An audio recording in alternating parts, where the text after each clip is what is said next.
Bienvenidos a Pinosores 2, Domicilio del Diálogo, desde esta galería de presidentes de la Suprema Corte de Justicia de la Nación. Es un gran honor, un gusto y una ocasión pues que coincide mucho con los fines del canal judicial, el canal de la Suprema Corte de Justicia, recibir a la comisionada presidenta del IFAI. Doctora, muchas gracias por estar con nosotros. Jimena Puente de la Mora, doctora en Derecho, especialista en temas de acceso a la información, de reserva de datos, miembro integrante del Sistema Nacional de Investigadores y comisionada presidenta del IFAI por 4 años, iniciando un periodo muy importante, un nuevo IFAI, doctora. Y bueno, un reto me parece formidable para los próximos 4 años. Así es para nosotros un verdadero honor estar el día de hoy en este espacio con ustedes y poder intercambiar puntos de vista de áreas tan importantes como es la transparencia, el acceso a la información, con la conformación de un nuevo pleno del IFAI, ya con 7 integrantes. Y realmente, Jimena, me atrevo a tutearte porque eres muy joven, eres doctora en Derecho, eres una funcionaria brillante con una trayectoria académica impecable, y me imagino que siendo especialista en estos temas es un gran sueño asumir este reto tan importante de ser la presidenta quien lleva las riendas, de manera colegiada, pero asumiendo decisiones fundamentales para la buena marcha de una institución tan importante como es el IFAI en México. Así es, empezamos en estos temas hace ya 10 años, nos inquietaba la protección de datos personales, ese fue el tema de la tesis doctoral, y de alguna manera desde la academia, estando involucrada con cuestiones que tienen que ver con el derecho y la tecnología, y específicamente con las cuestiones de privacidad y datos personales, donde la Corte siempre ha sido un referente indiscutible para empezar a definir estos criterios que después se han cristalizado en las leyes y en las reformas constitucionales, y pues con una gran pasión por estos temas. Después, ahora tengo la oportunidad de resolver y de hacer muchas cosas por el país, y estamos con el mayor de nuestros compromisos y con una gran responsabilidad ante todos los mexicanos y mexicanas. ¿Te imaginaste en algún momento de tu trayectoria, de tu vida académica, que llegarías a ser presidenta del IFAI? ¿Lo soñaste? Era como un sueño integrar el pleno, pero como en mis mejores sueños ya presidirlo, ha sido una cuestión sumamente importante. Desde que pisamos la Corte, cuando era estudiante, dije, qué importante oportunidad sería también tener la oportunidad de trabajar en el DF, y aquí estamos ahora. Ten cuidado con lo que deseas porque se convierte en realidad, Así es. Bueno, pero esta es una realidad muy afortunada. Hablábamos del gran reto que representa. Jimena, realmente es un nuevo IFAI. Tuvimos una reforma constitucional muy importante, una reintegración del instituto. Pasó por momentos complicados. La institución ha ganado un prestigio no solamente a nivel nacional, sino internacional considerable. Como todas las instituciones, tiene momentos críticos, difíciles. A veces a las instituciones se les cuestiona el desarrollo de su propio trabajo, es parte de la dinámica. Este realmente es un nuevo IFAI, sientes una renovación, sobre todo en el contexto de la reforma constitucional que le da atribuciones muy importantes al instituto. Enrique, sin lugar a dudas estamos hablando de un nuevo IFAI ante una nueva realidad mexicana en materia de transparencia. Yo creo que estamos ante una coyuntura muy importante que viene a definir la agenda nacional en la materia al redimensionar al IFAI como institución, al concederle nuevas facultades con legislativo y poder judicial, excepto la Suprema Corte, con la incorporación de los nuevos sujetos obligados, que creo que es pieza clave al señalar partidos políticos, sindicatos, fondos públicos, fideicomisos y cualquier persona en general que reciba recursos públicos. Esto viene a transformar la cultura de la transparencia de manera profunda, no solamente con los tradicionales sujetos obligados, sino con la incorporación de estos nuevos y con una nueva conciencia también de la sociedad, porque siempre se ve, o casi siempre se ve, la transparencia desde el punto de vista del funcionario, y debemos de recordar que también este es un derecho que posibilita la mayor participación ciudadana. Finalmente eso es lo que se quiere, que sepan que tienen más posibilidades también de obtener información, y creo que es muy importante. Además, la conformación del Pleno varía de 5 a 7 integrantes. ¿Por qué 7 integrantes? Bueno, el número impar es importante para la toma de decisiones, pero también de cara a estas nuevas obligaciones y nuevas responsabilidades que tiene el instituto. Recordemos que está conformado de manera escalonada, somos 7 integrantes, 2 estamos integrando por 4 años, 2 por 6, 2 por 8 y 1 por 9, para así asegurar, bueno, pues que las transiciones sean de una manera escalonada y puedan también seguir pues toda la sociedad, la trayectoria y las decisiones que estamos tomando, al igual que la Corte, bueno, pues discusiones en pleno, discusiones públicas que las pueden seguir también por internet. Un proceso de selección de los comisionados también importante, abierto, con una convocatoria pública, con comparecencias también que hizo el Senado, con procedimiento conjunto entre 2 poderes, y esto hay que recalcarlo también, poder legislativo y poder ejecutivo, del legislativo con la aprobación de 2/3 partes del Senado, y también, bueno, pues la ratificación del señor presidente de la República, y creo que esta sienta precedentes también para la confianza ciudadana. Recordábamos antes de iniciar la entrevista los tiempos, pues no muy lejanos en nuestro país del oscurantismo, podríamos decir, a veces hasta con criterios medievales. Era secreto de Estado enterarse, por ejemplo, del organigrama de una institución pública, era tema tabú hablar de solicitar cómo se gastó tal partida en recursos públicos para la adquisición de implementos de trabajo, es decir, había una limitante fundamental para los ciudadanos para conocer cómo se tomaban las decisiones, cómo se utilizaban los recursos públicos, cómo se escrutaba al servicio público, y esto afortunadamente ha cambiado. Ha habido una evolución muy importante en los últimos años, Jimena, y bueno, esas referencias a veces regresan al presente porque sigue habiendo reticencias y resistencias a los temas de transparencia. Vemos como que no hay escenarios ideales, siempre hay un sector como que le cuesta trabajo admitir los criterios de transparencia del México moderno. Así es, sigue habiendo cierta reticencia en algunos aspectos, y eso nos hace un compromiso continuo y que, bueno, pues siempre se puede mejorar en los estándares de transparencia, tanto, insisto, desde el punto de vista del servidor público, ¿no? Siempre hay cambios de administración en donde también hay que concientizar al nuevo funcionario público, pero también es una cuestión constante en concientización ciudadana, el decirles, aquí están los derechos, aquí están los instrumentos, aquí están las instituciones. Ahora le toca a la persona hacer las solicitudes, ver que se contesten, y si no, bueno, pues acudir a las instancias correspondientes para hacer valer su derecho. Y yo insisto, en muy pocos años ha cambiado toda la figura y todas las posibilidades que tenemos de solicitar información, y como antes, bueno, pues cuestiones que eran lo que mencionabas de un organigrama, ¿no? Era una cuestión secreta, bueno, pues ahora hace mucho más participativa toda la sociedad en poder interactuar, poder seguir las decisiones que hacen sus autoridades y poder tomar un posicionamiento al respecto. Esto creo que es una parte de un empoderamiento ciudadano, el acceso a la información, la transparencia, y ahora pues también con una cuestión muy importante que es la protección de datos personales ante esta era tecnológica que nos está tocando vivir. Y justamente ese es un tema que estoy obligado a tocar contigo como presidenta del IFAI.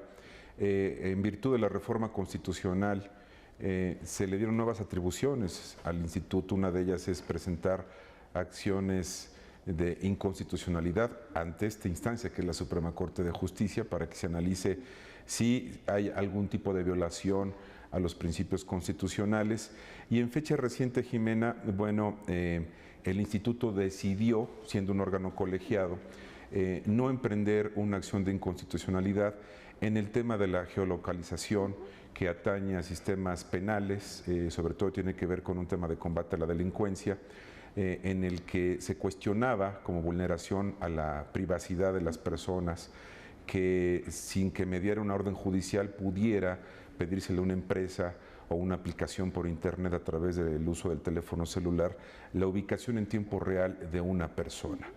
Esto, bueno, generó un debate nacional en pro y en contra. algún sector con fundamentos importantes, inteligentes, dijo, bueno, si es una violación a la intimidad, y otro sector dice, bueno, en las circunstancias actuales es una necesidad, un tema que incluso analizó el Pleno de la Suprema Corte. Sin embargo, se le reprochó públicamente al IFAI que a través de esta decisión colegiada decidiera no emprender la acción de inconstitucionalidad. Me gustaría mucho conocer tu punto de vista para equilibrar, digamos, los pros y los contras de este tema particular. Te agradezco mucho la pregunta porque creo que ha sido una de las decisiones, bueno, pues más significativas para esta integración del nuevo Pleno del IFAI. Comentarle a todo el público que fue una decisión también muy responsable, por eso la quisimos hacer de cara a la sociedad y en una decisión de pleno público, en donde se pudieran valorar los argumentos que había hacia una posición y hacia la otra. La mayoría del Pleno decidió, entre los cuales me encuentro, que la posibilidad de no interponer la acción de inconstitucionalidad, principalmente de los dos artículos que llamaban más la atención, que son el 189 y 190, en sus fracciones primera, segunda y tercera, de la Ley Federal de Telecomunicaciones, exacto, principalmente por mencionar los aspectos de la geolocalización. Para ello, entre los argumentos, analizamos lo que ya se había pronunciado la Suprema Corte, ¿no?, de Justicia respecto a la geolocalización, que es legal solamente en los casos en que intervinieran la investigación de determinados delitos relacionados con la delincuencia organizada. Hay que aclarar que no se estaba planteando una geolocalización en general o una extracción de los datos personales de toda la población, sino que son supuestos específicos por autoridad competente en la que mediara un mandato de autoridad. Y esto es muy importante. El mismo artículo 16 constitucional, que es el que garantiza principalmente los derechos de acceso, rectificación, cancelación y oposición, también trae salvedades a la protección de datos personales, que son en los casos de seguridad nacional, de seguridad pública y de salud. Consideramos que estaba en esa posibilidad y bueno, pues que los supuestos que contenidos en la Ley Federal de Telecomunicaciones atendían también a estas disposiciones. Fue una votación dividida, tengo entendido. Así es, fue una votación dividida en donde la decisión final fue tomada por una mayoría de 4 votos. Fue 4-3. 4-3, así es. Y la comisionada presidenta votó en el sector de los 4 que estaban por 4. No emprender la acción de inconstitucionalidad. Y comentarte también que todos nuestros argumentos los pueden encontrar justo en la página de inicio del IFAI, www.ifai.org.mx, para que puedan ver también cuáles son puntualmente cada una de nuestras consideraciones. Era importante mencionarlas, era importante compartirlas con la sociedad y decirle, bueno, pues que la mayoría del Pleno consideró que no era una cuestión arbitraria, sino que estaba bajo los supuestos que la misma Constitución establece. Bueno, entendiendo la naturaleza y cómo funciona un órgano colegiado, obviamente hay un sector que no está de acuerdo con una resolución y habrá un sector que sí esté de acuerdo. Es la naturaleza de una decisión en un órgano colegiado, eso lo tenemos muy claro. Sin embargo, del sector que reclamaba al IFAI emprender la acción y sobre todo aprovechar las nuevas herramientas que otorga la reforma constitucional, doctora, venía el tema de la consideración del espionaje. En México, y todos lo sabemos, es como un secreto a voces, pues hay sistemas de espionaje que en el pasado venían del gobierno, en el presente, bueno, tendría que probarse que existe ese sistema, pero todos escuchamos de repente las filtraciones de llamadas telefónicas o se desconoce el origen de dónde viene una grabación. Es decir, es algo que sabemos que existe. Siendo una decisión en la que no interviene un juez federal para otorgar un permiso de escucha de una llamada o del uso de una grabación para un proceso penal, ¿podría esto quedar a discrecionalidad desde el Ejecutivo Federal? Esa era una inquietud. ¿Cómo matizar este tema a la luz de la transparencia, de la necesidad del combate con herramientas tecnológicas en contra del crimen organizado. Creo que es todo un tema de debate nacional, doctora. Sí, y aquí hay que hacer la diferenciación, son dos hipótesis, actos de molestia, ¿no? Sí. Que sería la geolocalización, y actos de privación. La ley en este caso, esta Ley Federal de Telecomunicaciones, sí hace la diferencia entre actos de molestia en la geolocalización del aparato que se utilice, de los datos del aparato, y los actos, y establece en los actos de molestia que sea un mandamiento por escrito de autoridad competente. Es muy claro hacer este señalamiento. No se trata de cualquier empresa, no se trata de cualquier persona, tiene que mediar un mandamiento escrito de autoridad competente. Y los actos de privación, ya cuando se requiere no solamente una geolocalización, sino la investigación en sí de datos específicos de una persona, la misma ley sí trae contemplada la posibilidad de que sea mediante una decisión judicial. Y esto es muy importante también. Creo que hay un tema muy importante ahí, de una institución tan importante como el IFAI, hay un tema de prestigio, hay un tema de imagen pública. ¿Siente su presidenta que este tema lastimó la imagen del IFAI, del instituto? No, yo creo que la fortaleció. ¿Por qué? Porque se trata de una decisión colegiada. Y en los cuerpos colegiados y en los órganos colegiados y en una democracia las diferencias se enriquecen. Entonces, bueno, pues estamos conscientes de que era una decisión difícil, de que es una decisión polémica, de que algún sector de la población iba a estar de acuerdo y de que algunas organizaciones, sobre todo de la sociedad civil, no iban a compartir los argumentos. Pero por eso insistimos, era importante también, bueno, conocer cuáles eran nuestros puntos de valoración estrictamente jurídicos y no de otro tipo, en los que mediaron también para que finalmente se tomara una decisión. Otro artículo por ahí también tenía de la Ley Federal de Telecomunicaciones las cuestiones en reserva de información. Finalmente, bueno, pues la reserva las tiene que calificar el mismo Instituto de Acceso a la Información y bueno, también por eso que consideramos que las disposiciones se ajustaban a este marco constitucional. Justamente esto que comentas nos lleva a otro tema muy importante, las reservas. ¿Cuáles son los límites, doctora, entre el derecho de acceso a la información? No existen derechos absolutos, todos los derechos tienen limitantes. Y bueno, aquí vemos una frontera a veces difícil de enfrentar, ¿no? Es decir, el derecho que tiene el pueblo de conocer la información, el derecho a saber y también la invasión de la privacidad o lo que pueden representar ya actos de molestia. Esa delgada línea que a veces genera tanta polémica y tanto debate. ¿Cómo la valora la presidenta del IFAI? Y que se tiene que analizar caso por caso. Cada caso para el Pleno del IFAI es sumamente importante. Algunos, bueno, se discuten en el Pleno público, pero cada caso se debe de analizar de una manera concreta. ¿Por qué? Porque muchas veces intervienen circunstancias diferentes. Ahora, en las cuestiones de reserva, cabe aclarar que no toda la información debe ser o tiene que ser pública. Hay casos específicos en donde se valora las cuestiones relacionadas sobre todo con la seguridad pública, la seguridad nacional y cualquier cosa que afecte o pudiera afectar derechos de terceros, la salud, etcétera. Entonces, ¿qué es lo que se hace? Bueno, pues valorar si las circunstancias, un escrito fundado y motivado, obviamente, de cuáles son las razones de reserva y sobre todo la cuestión de los tiempos, porque muchas veces cuando se hace un acuerdo de reserva, bueno, pues se busca el máximo tiempo, ¿no? Hasta 12 años. Y muchas veces las circunstancias, bueno, pues no son las idóneas para reservar por un tiempo tan prolongado. Ahora bien, por ejemplo, en las cuestiones relacionadas con instituciones de seguridad, obviamente, si persisten las causas, bueno, ese acuerdo de reserva se puede ampliar durante el tiempo que sea necesario.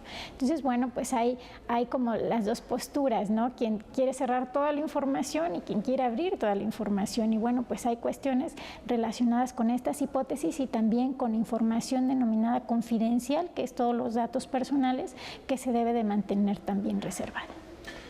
Presidenta, realmente han sido tan importantes los factores de evolución, el tema de la transparencia, que los medios de comunicación ya tienen fuentes asignadas específicamente para los temas de peticiones de acceso a la información.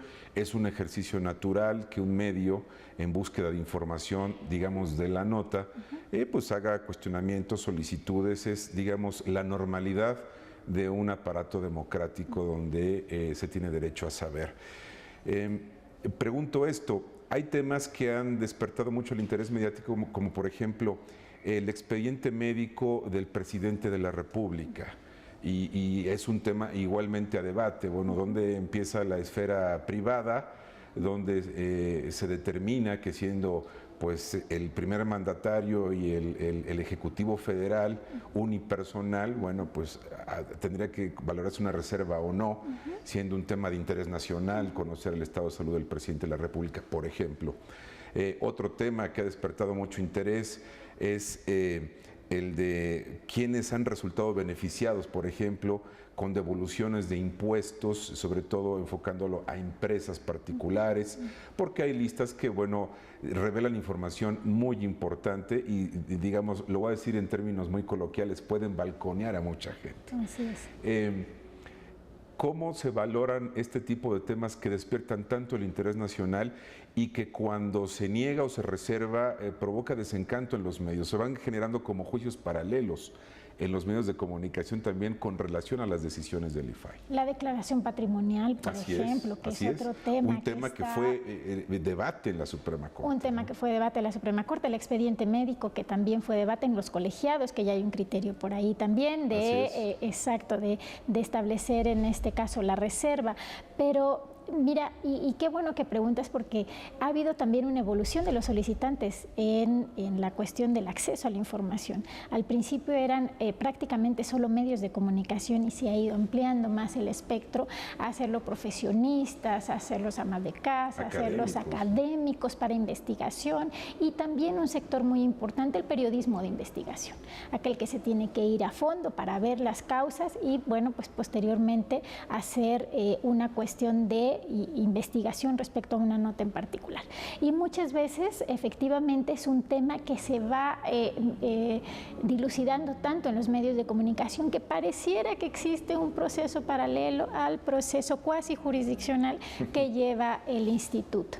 Y para esto, bueno, pues estamos conscientes de la responsabilidad que tenemos al resolver cada uno de estos casos, y que muchas veces, bueno, pues un sector de la población va a estar de acuerdo y un sector de la población va a estar de desacuerdo.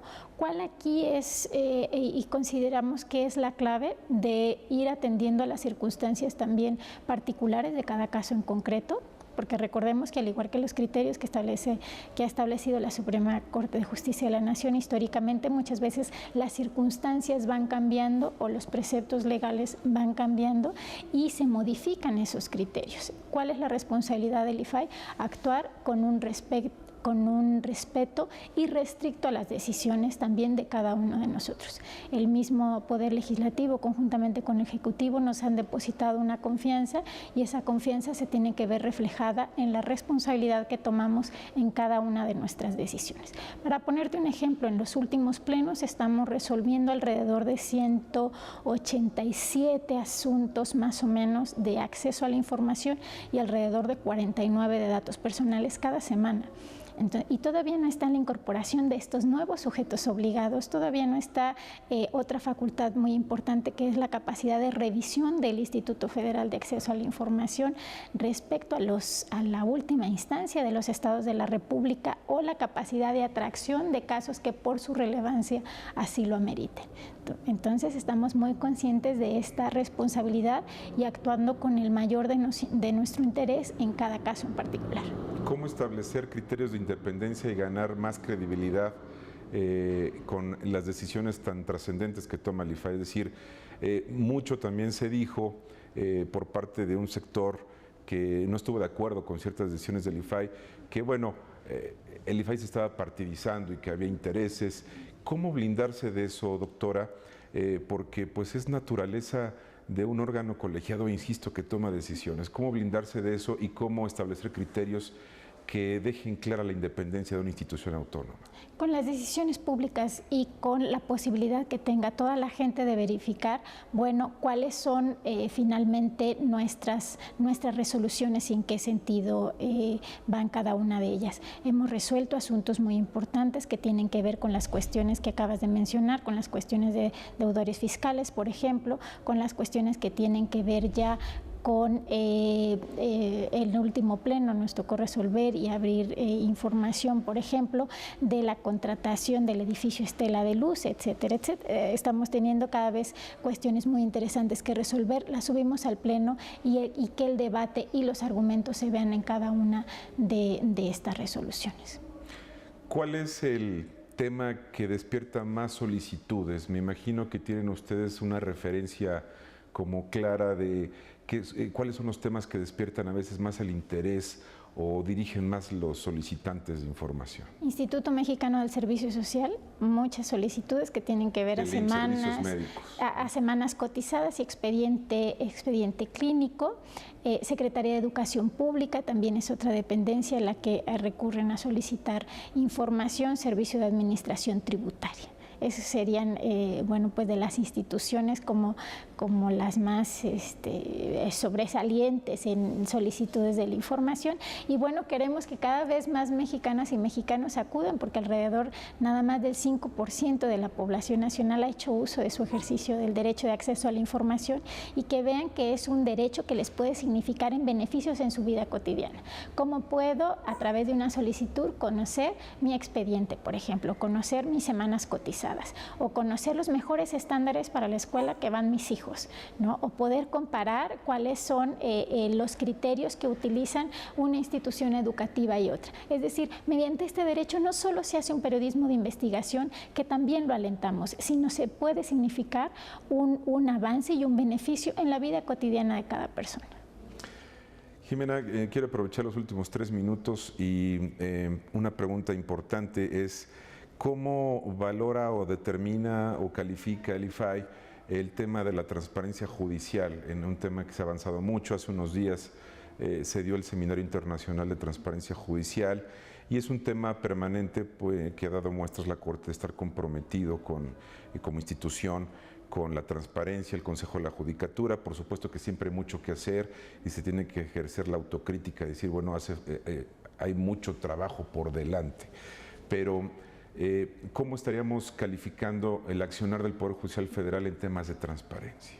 Acabas de mencionar un aspecto muy importante: la Suprema Corte de Justicia de la Nación, el Consejo de la Judicatura, el Tribunal Electoral del Poder Judicial de la Federación han sido un referente trascendental en la vida pública del país en temas de transparencia. ¿Por qué? Porque muchos de los criterios que han servido después para la configuración de esta importante reforma constitucional vienen de decisiones que se han tomado respecto, por ejemplo, a la diferenciación de vida pública y vida privada, a las cuestiones de intimidad, a las cuestiones de qué es lo que significa el acceso a la información, y creo que han tenido un papel trascendental. El reconocimiento, sabemos que es una tarea que nunca se termina. ¿Por qué? Porque siempre vienen retos a los cuales el IFAI está sumándose para trabajar conjuntamente y poder avanzar en la materia. Doctora Jimena Puente de la Mora, comisionada presidenta del IFAI, agradezco mucho estos minutos para el canal judicial. Se nos ha agotado media hora, se ha ido un programa. Creo que hay temas muy concurrentes entre el canal judicial y el IFAI.